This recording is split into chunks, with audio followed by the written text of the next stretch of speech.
Et salutations les amis rôlistes, les donjonneux, les amoureux de l'icosaèdre, bienvenue sur cette nouvelle vidéo. Alors aujourd'hui, on va parler d'un sujet technique, on va parler du repos, repos court, repos long. C'est une règle un petit peu complexe et on va essayer de décortiquer tout ça et puis surtout de trouver, peut-être des alternatives, des façons différentes de la règle officielle pour jouer cet aspect de Donjons et Dragons 5e édition. Mais pour le faire, cette fois-ci, je ne serai pas seul face à mon ordinateur. Je vais être accompagné d'un invité de marque. J'ai donc avec moi la chance, le privilège d'avoir Jean-Baptiste Durand, alias Isler d'Argol. Vous le connaissez mieux sous ce pseudonyme. Comment ça va? Ben ça va, merci de m'avoir invité. Ah bah écoute, je te remercie d'autant plus que confidence pour confidence, les amis. Ceci est une deuxième prise, malheureusement. Et il y a un truc à carrément cafouillé à la première prise. Donc, Jean-Baptiste a vraiment la très grande gentillesse de me redonner un petit peu de temps pour qu'on puisse refaire cette conversation qui s'est avérée très intéressante et passionnante. Ouais, on a mis les mains dans le cambouis. Exactement, et on s'apprête à le refaire une deuxième fois. Donc, Jean-Baptiste, avant de continuer, pour ceux qui ne te connaissent pas, je tiens quand même à rappeler que tu es auteur. Si je m'en remets aussi à toi, c'est pas pour rien. C'est que tu es auteur notamment du jeu de rôle Coureur d'Orage qui est là, mais dont j'ai affiché également la couverture à l'écran. Super jeu de rôle de poche basé sur de la mécanique des vins. J'ai découvert le D20 avec le travail d'Éric Nieudant, donc sur le DK System, hein, donc ce qu'il avait fait au départ pour m'autoriser le jeu de rôle de Landfeust, Oui. Landfeust de 3 JDR. Oui. Et c'est ça qui m'a fait découvrir le D20. Donc 6 mois maintenant, on va dire que je m'intéresse à Donjons et Dragons sous toutes ses formes, c'est grâce à Éric. Alors, de toute façon, on sent bien que tu aimes aussi aller bidouiller les règles, les simplifier, voir comment tout cela fonctionne. Eh ben, c'est ce que je te propose de faire aujourd'hui avec les règles de repos court et de repos long. On sera d'accord pour dire que ce sont des règles qui sont assez touffues et relativement mal expliquées dans les règles officielles. Tout à fait, alors qu'en fait elles sont absolument essentielles pour bien comprendre notamment le design des classes. Moi, c'est une anecdote, je te l'avais déjà raconté, mais je tombe régulièrement quand je vais sur l'internet rôliste anglo-saxon sur des gens qui ne comprennent pas, par exemple, la façon dont fonctionne la classe de Warlock. Oui. Tout simplement parce qu'ils n'ont pas fait attention au fait que les slots de sorts du Warlock se rechargent sur des repos courts, contrairement à ceux des autres classes de lanceurs de sorts. Donc ça, on est vraiment sur quelque chose d'extrêmement important, cette alternance repos court, repos long, et qui effectivement est mal expliquée dans le triptyque, tout simplement parce qu'il y a la première moitié des infos cruciales qui est dans le manuel des joueurs, et quelques détails et la façon de bien comprendre la philosophie qui est dans le guide du maître, et c'est vrai qu'il faut mettre les deux. Exactement. Faut combiner les deux pour vraiment comprendre l'architecture de la mécanique. Alors, ça me permet d'ailleurs de préciser aux amis qui nous regardent que si vous voulez suivre un petit peu, donc vous trouverez les infos sur les règles de repos court, repos long dans le chapitre 8, le chapitre Partir à l'aventure du manuel des joueurs, effectivement, et dans le guide du maître, ce sera le chapitre 3, création d'aventure. Donc là, je vais projeter le site D&D Beyond, alors qui s'avère être en anglais, mais pour ce qu'on a à en dire, ça sera très très bien, ça suffira parfaitement. Et ça nous permettra un petit peu de suivre. Donc, je propose qu'on rappelle la règle pour tout le monde sur le repos court, repos long. Je te laisse y aller. Ok, très bien. Alors en fait, effectivement, donc quand votre personnage de Donjons et Dragons 5e édition veut reconstituer ses ressources, il a deux options, donc le repos court d'1 heure et le repos long de 8 heures. Sur cette plage de 1 heure et 8 heures, on parle vraiment de repos, et notamment dans le repos long, sur ces 8 heures, il doit y avoir 6 heures de sommeil. Donc une fois qu'on a compris ça, évidemment, les deux repos, courts et longs, ne permettent pas de reconstituer la même masse de ressources. Donc les repos courts permettent de dépenser des dés dans la réserve de dés de vie et de les lancer pour donc récupérer un nombre semi-aléatoire de points de vie. Et aussi, certaines classes ont une capacité qui se régénère pendant un repos court. Le repos long, lui, permet de récupérer l'intégralité de ses points de vie, la moitié de sa réserve de dés de vie, et certaines classes ont des capacités qui se rechargent pendant un repos long. Donc voilà, ça c'est comme par exemple la récupération arcanique du magicien qui récupère donc la moitié des emplacements qu'il a utilisés. Alors c'est un peu moins que ça, je crois, mais en fait effectivement, le magicien en règle générale est une classe qui est construite sur le repos long, mais qui a cette petite capacité de repos arcanique qui lui permet de reconstituer quelques slots de sort pendant les repos courts. Alors, on se disait que cette notion de repos, justement, elle est fondamentale au jeu et elle est fondamentale pour plusieurs aspects. Par exemple, la gestion du rythme, hein.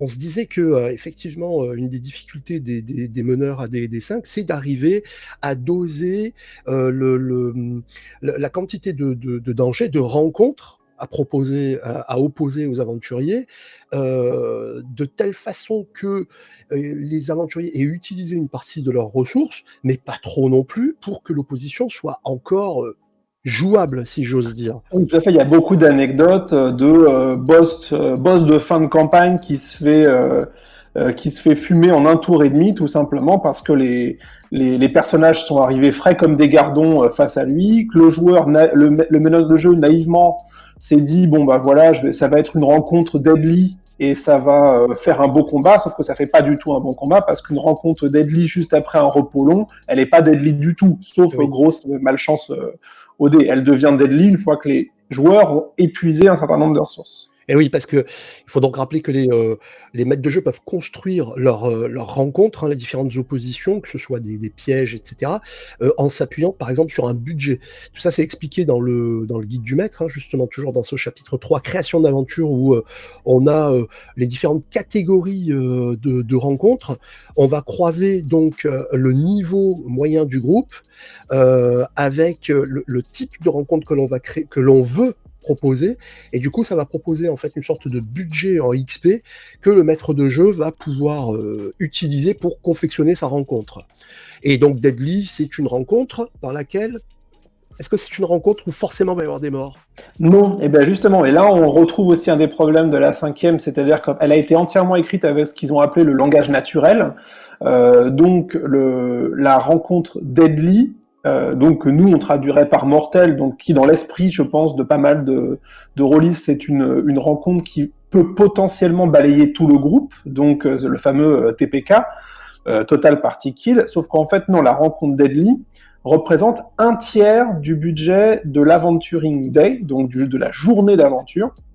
Une rencontre Deadly, c'est une rencontre qui représente un tiers. Ce que ça veut dire concrètement, c'est que effectivement, puisque le problème en fait de cette idée de mesurer de façon absolue le danger d'une rencontre, c'est qu'en fait ça c'est pas absolu, c'est relatif. C'est-à-dire qu'une rencontre qui arrive au début, la même rencontre, le même monstre, un troll, le troll il arrive en début, juste après un repos long, en début d'Adventuring Day, et à la toute fin de l'Aventuring Day, même s'ils entrent tous les deux dans le budget, ils n'auront pas du tout le même ressenti par rapport aux joueurs. Et donc la rencontre Deadly, c'est celle qui représente un tiers du budget, et donc si c'est le premier tiers de l'aventure, ça va aller. Si c'est le dernier tiers, ça va être probablement beaucoup plus compliqué, parce qu'il est probable que, par exemple, le magicien ait claqué son sort le plus puissant avant. Il l'a peut-être pas forcément gardé pour lui. Peut-être que le guerrier a pas forcément eu de la chance sur ses hit dice quand il a voulu récupérer des points de vie. Il a peut-être moins de points de vie. Ouais. Et donc, voilà, on a ce souci. Donc, une rencontre Deadly représente un tiers et en fonction du moment dans le scénario, peut être effectivement dangereuse pour les joueurs, au moins pour un ou deux ou la moitié de l'équipe. Mais c'est pas une rencontre en théorie qui a une chance sur deux de balayer le groupe. Oui, c'est ça. Il faut vraiment mettre ça en adéquation avec le moment, en corrélation avec le moment auquel on va mettre en scène cette fameuse rencontre Deadly, ouais, effectivement. Donc c'est pas parce qu'on va mettre par exemple un dragon et que au niveau du budget de la construction de la rencontre, eh bien ça va représenter un défi Deadly que forcément il va y avoir il va y avoir effectivement au moins un mort dans le groupe. Effectivement. Alors là tu as abordé une notion qui est là aussi très très intéressante et qui est relativement peu discutée, je trouve. C'est l'idée effectivement de l'Adventuring Day. L'Adventuring Day, c'est donc une notion qui est détaillée là aussi dans le guide du maître, hein, toujours chapitre 3. Tu peux donner quelques petites explications concernant l'Adventuring Day? Je suis en train de projeter justement le tableau. Hein. Bon, alors là, ça va être de mémoire parce que j'ai pas les chiffres sous les yeux, mais on est vraiment sur l'idée que pour un groupe en fait de 4 persos de niveau X, donc ça va le meneur de jeu, par exemple, les joueurs, les personnages n'ont même pas forcément le même niveau. En fait, ça va être un budget par personnage, et on va, mettons qu'il y a 4 personnages, on va additionner, on va obtenir donc un budget de rencontre pour l'ensemble donc d'une journée d'aventure. Euh, et c'est ensuite à partir de ce budget que le meneur de jeu va construire l'ensemble de ses rencontres en piochant dans ce budget. On retrouve un petit peu quelque chose qui avait été mis en place sur DD4, qui est l'idée de construire un menu de rencontres, et sachant, et c'est là où on vient sur le fait que ce soit parfois mal expliqué, et on retombe sur notre point de départ au niveau de la conversation, sur l'ensemble de cet adventuring day, qui va donc être entre 2 repos longs. Le meneur de jeu, ce qu'on attend de lui pour un bon rythme, c'est qu'il y ait 2 repos courts. Donc voilà, on est censé avoir 2 repos courts entre 2 repos longs, et un budget d'adventuring day qui sera dépensé sur l'ensemble entre les 2 repos longs. Et c'est effectivement à la suite de ce fameux tableau de l'Adventuring Day dans le guide du maître qu'on a cette précision qui faisait défaut au manuel des joueurs, qui dit que, voilà, en général, pendant un Adventuring Day, pendant une journée d'aventure, le groupe aura en principe besoin de 2 repos courts, donc on a droit à un repos long dans une période de 24 heures.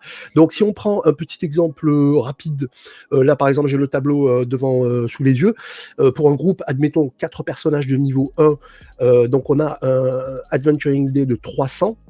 Ça signifie que le maître de jeu va pouvoir composer, pour équilibrer, on va dire, sa journée d'aventure, un ensemble de rencontres pour une valeur de 1200 points d'expérience. C'est-à-dire que le système s'attend à ce qu'au terme de ces 1200 points d'expérience de valeur de rencontres de monstres et de périls, eh bien, que les aventuriers aient besoin de faire un repos long. Alors maintenant, il y a une chose qu'il faut dire tout de suite, c'est que le tableau donc précise bien, c'est Adjusted XP per day per character. C'est très important parce que dans la construction des rencontres, il faut bien savoir que selon le nombre de monstres que l'on met dans une rencontre, eh bien, la valeur en XP de ces monstres va être ajustée. Donc si vous mettez par exemple 3 monstres dans une rencontre, que chaque monstre vaut 50 XP de par son facteur de puissance, la rencontre ne vaut pas 150. C'est-à-dire que lorsque les aventuriers auront vaincu ces monstres, ils gagneront pour 150 XP, mais au regard de la difficulté que représente cette rencontre, en fait, on est sur un facteur 3, un facteur 1,5, pardon.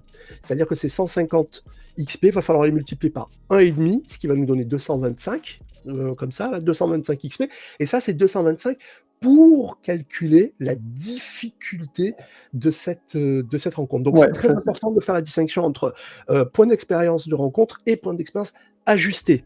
Ouais, en fait, il considère qu'un groupe de monstres est plus dangereux que la somme de ses parties, en fait. C'est-à-dire qu'à côté, ils sont plus nombreux, synergie, plus d'action. Voilà.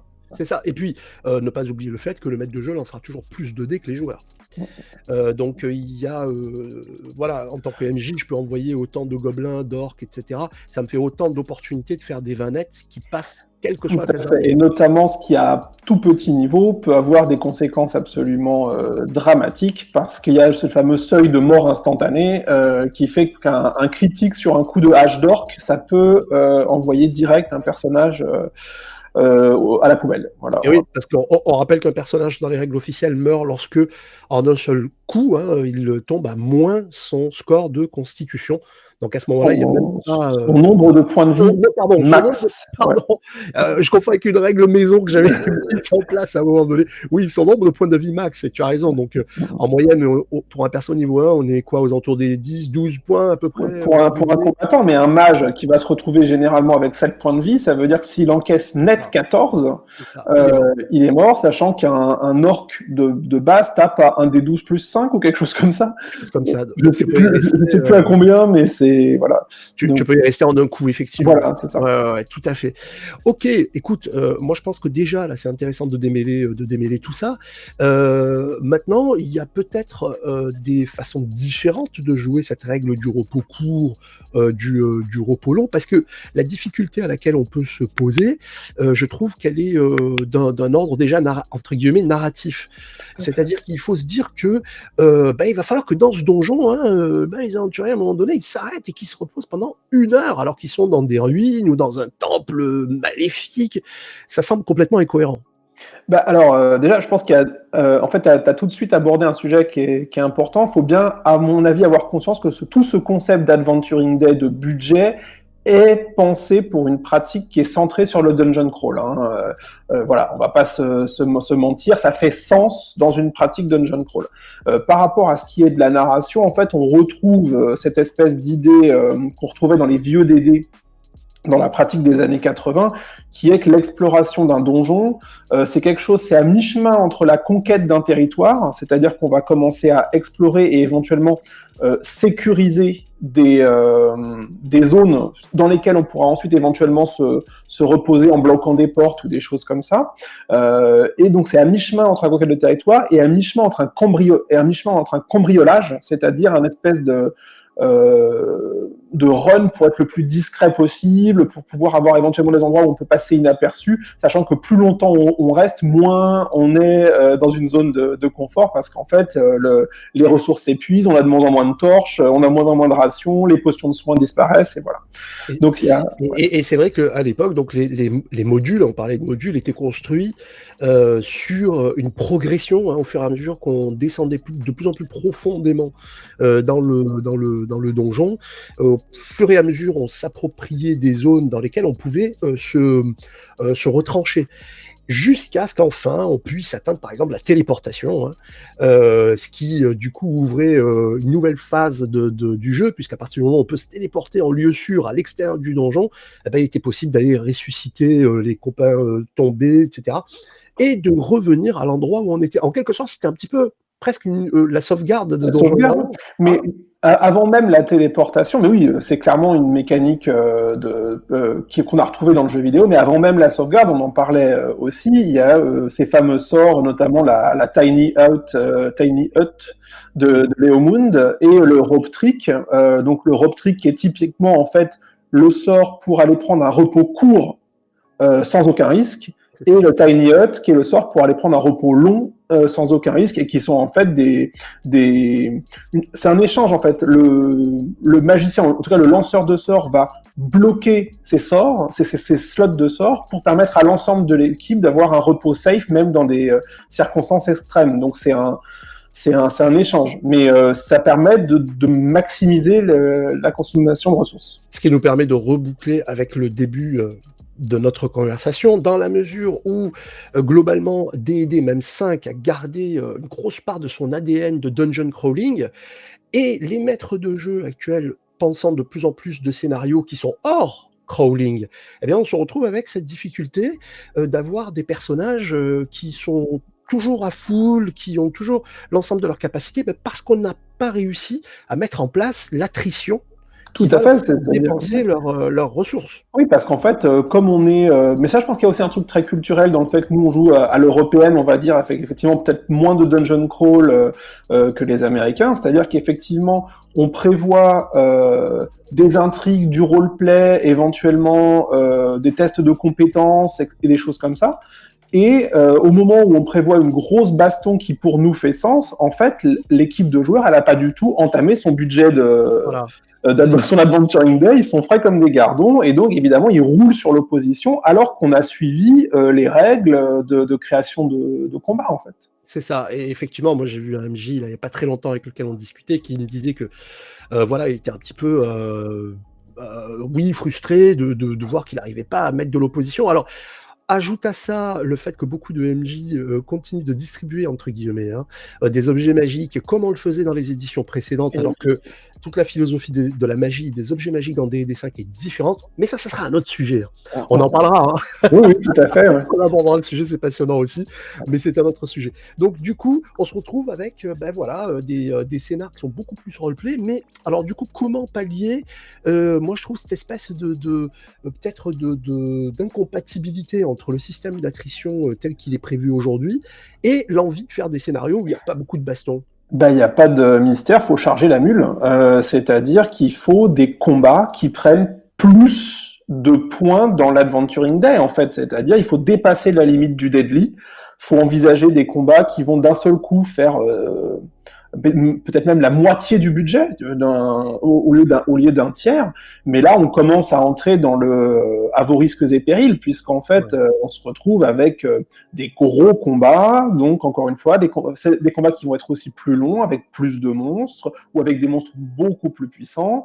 Et là, on n'est pas à l'abri, effectivement, sur un gros souffle de dragon ou effectivement un enchaînement, que sais-je, de gros jets de dégâts face à une tribu d'orques, de souffler tout le monde, parce que plus on augmente la difficulté du combat, plus on augmente, en gros, le poids relatif du combat dans l'Adventuring Day, moins on lisse les résultats.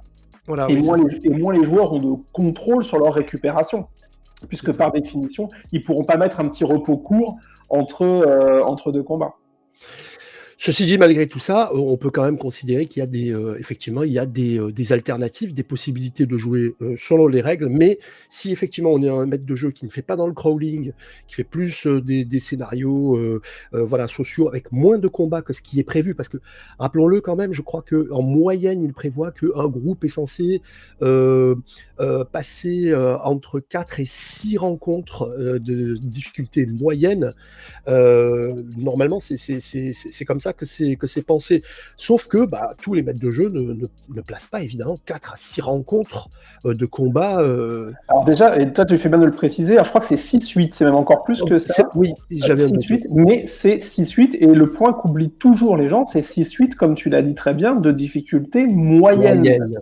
C'est-à-dire qu'une difficulté moyenne, c'est à peu près la moitié d'une deadly. Donc on va dire que c'est 1/6 du budget.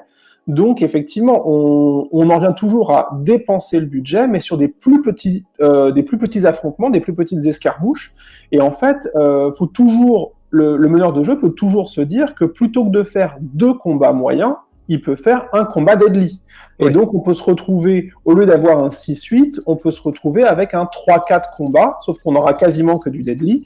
Mais voilà, il y a toujours ces possibilités-là, ou alors ça peut être un combat hard et un combat easy. Enfin voilà, en gros, on peut ventiler le budget comme on l'entend. Sauf que la majorité des gens, quand ils lisent la fameuse règle des 6-8 combats, oublient cet aspect 6-8 combats moyen. Moyenne, Donc oui. s'imagine qu'il faut, quoi qu'il arrive, balancer 6-8 combats dans la tête des joueurs, alors que non, il y a moyen de faire beaucoup plus ramasser. C'est ça. Surtout si on considère que, beaucoup de MJ dont je fais partie, ont, des parties moyennes de 3-4 heures de jeu. C'est ça. Donc si tu considères 3-4 heures de jeu, et si ça devient quasi impossible de caser entre 4 et 8 rencontres, sauf à tomber sur quelque chose qui risque de devenir assez rapidement indigeste. Ou alors à faire vraiment du crawling, tel qu'il est décrit, hein, voilà, où on est plus un maître de jeu, j'allais dire arbitre. Arbitre. Mais comme tu me le précisais à juste titre, en principe dans le crawling, il y a également des salles qui sont vides, c'est-à-dire que c'est la moyenne de toutes les salles du crawling, hein, qui va nous faire retomber sur les valeurs qui sont prévues, dans les différents tableaux de Wizard of the Coast. Tout à fait. Bon, super. Écoute, je pense que déjà, à mon avis, on y voit un petit peu plus clair. Enfin, je l'espère en tout cas. Maintenant, ce qu'on peut se dire, c'est qu'il y a peut-être des façons différentes de jouer, cette règle du repos court et du repos long. Toi, par exemple, comment tu gères ça? Alors, Comment je crois tu qu'on était parti sur trois variantes, hein, chacun. C'est ça. Donc, alors, moi, la première que j'utilise, elle est tirée. Je les ai là. Hop. De Adventure in Middle-earth. En fait, moi, j'ai toujours été un petit peu embêté avec cette idée du repos long, quoi qu'il arrive. C'est-à-dire, on est dans les jungles de l'apocalypse, on va arriver à planter la tente Quechua vite fait, on va prendre 8 heures voilà, 8 heures de repos, on va repartir en mode pump it up. Sachant qu'il pleut, sachant qu'il y a des moustiques venimeux, sachant on sait qu'il y a des araignées géantes dans la forêt. J'ai toujours un petit peu de mal avec ce concept. Et Adventure in Middle-earth a posé un principe qui est très net, qui est de dire on ne peut pas avoir de repos long tant qu'on n'est pas dans un sanctuaire, dans un havre, dans un endroit authentiquement sécurisé.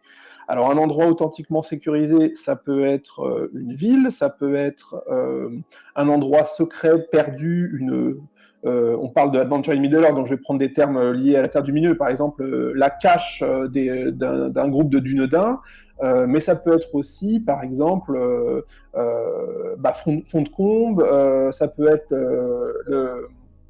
la cour de Galadriel, là où une puissance va offrir l'asile en disant ici vous pouvez vous reposer. Et en fait, tout le gameplay de Adventure in Middle-earth est basé sur cette idée que les joueurs vont partir de du point de départ de la campagne, rayonner sur toute la carte, aller voyager, aller toujours de plus en plus loin, et au fur et à mesure de leur voyage, découvrir de nouveaux sanctuaires où ils pourront prendre des repos longs et reconstituer leurs ressources. Et je trouve le concept d'autant plus génial que je crois, hein, tu me diras si je me trompe, mais qu'il est prévu justement que le MJ suive la carte des havres des aventuriers sur une carte.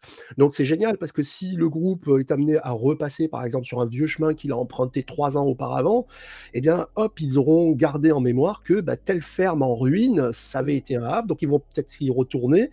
Je trouve le concept vraiment chouette parce que je trouve que ça donne l'idée que voulait Tolkien, à savoir que la nature elle-même est un personnage à part entière de l'histoire. Oui, mais ça peut être tout typiquement une forêt où, comme pourrait dire Tolkien, on sent encore la présence des elfes, où l'eau est plus pure, où il n'y a pas de, justement, il y a pas de créatures marquées par l'ombre, et où on est bien, et voilà, et même en se couchant au pied d'un arbre, on dort super bien, et on a, voilà, ces concepts-là. Mais dans Adventure in Middle-earth, le rapport aux cartes est super présent dans le gameplay du jeu. C'est pour ça qu'ils avaient fait le jeu de cartes avec toutes les cartes à explorer, où il y a la version meneur de jeu, la version pour les joueurs, où ils peuvent décider leur chemin. Ça, c'est très, très important.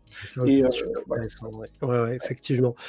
Moi, à mon tour, donc moi, je propose une variante aussi que je trouve assez sympa et qui est une variante un peu plus héroïque. Alors, dans le guide du maître, il propose une version où tu as le repos long qui dure 1 heure et le repos court qui dure 15 minutes. C'est la version héroïque. Alors moi, j'y amène encore une petite modification, c'est que je propose que les aventuriers puissent dépenser en fait un nombre de dés de vie égal à leur bonus de compétences. Et en gardant la limitation qui est décrite dans le guide du maître, à savoir que pour les lanceurs de sorts, eh bien, tu peux récupérer des slots si tu en as la possibilité, mais jusqu'au niveau 6. En revanche, pour avoir les slots de niveau 7, 8, 9, il te faut toujours les 6 heures de sommeil, etc. Donc ça donne en fait un style qui est beaucoup plus punchy, qui, je trouve, s'adapte parfaitement bien aux parties un petit peu nerveuses, où les aventuriers doivent, par exemple, si tu as une date limite, tu vois, une espèce de course contre la montre, exactement, où il faut faire vite, où on part du principe que les aventuriers, en fait, sont sur les nerfs, quoi. Donc ils avancent aussi vite qu'ils le peuvent. Et je trouve que ça se prête aussi bien au scénario en convention, par exemple, hein, ou en partie de démonstration, parce que je trouve que la mécanique de base du repos court et du repos long elle instaure en fait une respiration qui est un petit peu trop longue et qui peut nuire à l'aspect justement proprement spectaculaire du jeu. Moi, j'ai une variante qui ressemble un petit peu à la tienne, effectivement, qui est ma deuxième suggestion, mais qui en fait marche un peu main dans la main avec la tienne, qui est d'embrasser en fait le côté méta de ce système de repos court, repos long, qui au fond est encore une fois une reformulation en langage naturel des mécaniques de DD4 de coups spéciaux par combat, coups spéciaux par jour, de pouvoir qui avaient leur propre rythme de recharge. Et donc embrasser ce côté méta et partir du principe en fait que une fois qu'on a dépensé le premier tiers du budget de l'Adventuring Day, l'équipe de PJ bénéficie de l'équivalent d'un repos court. Il n'y a même pas besoin de dire 1 heure de repos, c'est pas l'équivalent d'un repos court.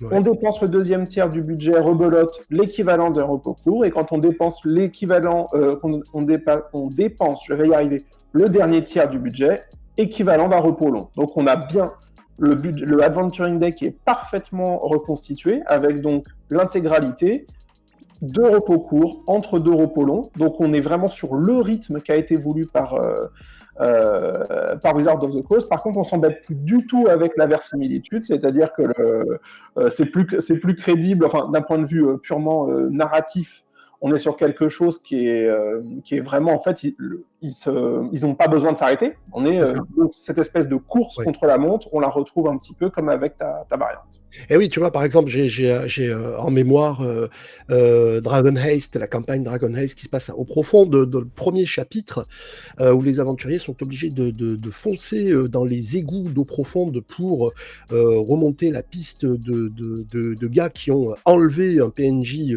important. Eh ben, je me souviens que les joueurs, bah, du coup, dans la rencontre précédente, elle leur avait beaucoup coûté. Et ben, donc du coup, bah, ils se sont dit, bah non, on peut pas y aller maintenant, on n'a plus de ressources, parce que c'est un scénario plutôt bas niveau. Et ben, donc les règles les contraignaient à s'arrêter, alors que l'action et l'aventure, elle les appelait à foncer. Et dans une poursuite, prendre 1 heure de pause, ça pose problème. Ouais. C'est ça. Donc voilà, des fois, ça peut t'amener à ce genre d'aberration, je trouve. Super proposition que tu fais, j'aime beaucoup. Moi, j'ai également une proposition, en fait, qui est une sorte de complément à la règle officielle. Pour ce qui est du repos long, alors sans en arriver effectivement à ce qui est déjà décrit, en fait, je m'inspire et je reprends à mon compte ce qui est proposé dans Pangée pour le roll and play, qui est en fait un complément d'info que je trouve très chouette et qui dit, bah, à partir du moment où on a besoin de monter la garde, eh ben, c'est qu'on n'est pas dans des conditions d'un repos long. Et c'est vrai qu'à partir du moment où tu t'installes dans ton bivouac et que tu es obligé de mettre quelqu'un qui monte la garde, tu es naturellement pas tranquille, tu n'es pas rassuré. Et si mon compagnon venait à s'endormir lui-même, et si pendant la nuit, il se faisait attaquer, qu'on se faisait tous égorger, enfin, on peut bien convenir du fait que c'est pas les conditions idéales pour se reposer. Donc, à partir du moment où on part du principe qu'il faut mettre quelqu'un pour monter la garde, eh bien, c'est qu'on n'est pas dans les bonnes conditions pour effectuer un repos long. Alors ça complexifie les dungeon crawl, mais ça réaffirme d'autant plus la nécessité, comme tu le disais tout à l'heure, de trouver un lieu sécure et qu'on va blinder et fortifier pour se reposer. Et la recherche de ce lieu sécure peut se traduire aussi par un ensemble de jets de compétences, tout simplement. C'est-à-dire qu'on peut, je brode un peu sur ta proposition, c'est-à-dire partir du principe qu'en fait, le fait de trouver un endroit où pouvoir effectivement avoir un repos long n'est jamais acquis, relève toujours en fait de la capacité potentielle des joueurs à trouver cet endroit, ce qui peut se traduire par des jets de survie, investigation, même discrétion, c'est-à-dire la capacité à trouver un endroit sans être vu et à pouvoir se poser, et on peut articuler ça de manière à ce que ce soit, en fait, le repos long soit toujours conditionnel et ne soit jamais quelque chose sur lequel les joueurs, de façon méta, puissent se dire là c'est bon, on est lessivé, on prend un repos long. Voilà. Oui, tout à fait, tout à fait.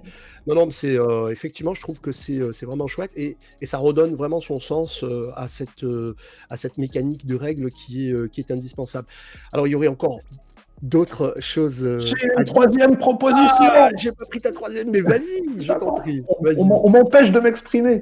J'ai une troisième proposition et donc ma troisième est alors comme toi en fait, je vais broder sur une des variantes. Du guide du maître, puisque le guide du maître propose l'inverse symétrique de la version héroïque, ce qu'ils appellent la version gritty réalisme, voilà, qui est de ralentir considérablement les capacités de récupération, c'est-à-dire partir du principe que le repos court est à 8 heures et le repos long à 1 semaine. Donc ça, c'est ce que propose le guide du maître. Moi, j'aime l'esprit de cette proposition, c'est-à-dire, là, on rentre effectivement dans l'idée de partie pas dungeon crawl en fait, plus sur un rythme à l'européenne, urbain, peut-être plus réaliste avec plus de négo et moins de baston pur et dur. Mais je trouve la réalisation problématique pour 2 raisons. C'est-à-dire, la première, c'est qu'en fait, toutes les classes ne sont pas égales face au repos court et au repos long. Pour prendre un exemple très concret, quand on étire à ce point les repos courts et les repos longs, par exemple, un roublard archétype voleur ne sera quasiment pas impacté, puisque lui, en fait, ça va juste jouer sur sa capacité à récupérer des points de vie, mais il n'a aucune ressource lié au repos court et au repos long, enfin, sauf s'il est de niveau 20, auquel cas il a une ressource, mais bon, voilà, niveau 20, quoi.